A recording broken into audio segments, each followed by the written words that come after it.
இன்றைய தேவ வார்த்தை 2 சாமுவேல் 5ஆம் அதிகாரம் 10வது வசனம்.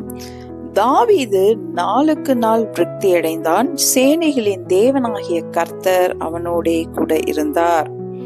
தாவீது விருத்தி அடைந்ததினாலே சேனைகளின் கர்த்தர் அவனோடு கூட இருக்கவில்லை, தேவனாகிய கர்த்தர் அவனோடே கூட இருந்தபடியால் அவன் நாளுக்கு நாள் விருத்தி அடைந்தான்.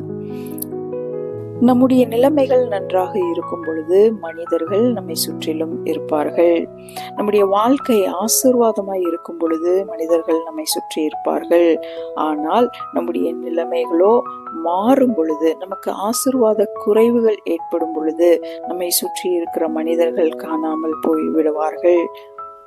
இதுதான் யதார்த்தமான காரியமாய் இருக்கிறது. ஆனால் நாம் ஆராதிக்கிற நம் தேவனாகிய கர்த்தர் இன்றும் என்றும் சதா காலங்களிலும் மரண பரியந்தமும் அவர் நம்மோடு கூட இருக்கிறார்.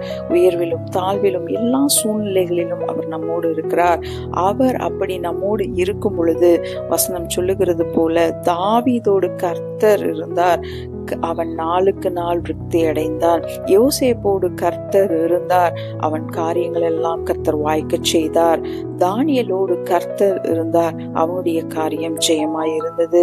பிரியமானவர்களே, நம்மோடு என்றென்றும் வாசமாயிருக்கிற கர்த்தர் நம்மை ஆசீர்வதிக்கிறவராக, நம் காரியங்களை வாய்க்க பண்ணுகிறவராக, நமக்கு ஜெயம் தருகிறவராக இருக்கிறபடியாலே இந்த காலை வேளையிலே அவருடைய நாமத்தையே ஸ்தோத்தரித்து அவருடைய நாமத்தையே உயர்த்துவோம். ஆமேன், ஆமேன்.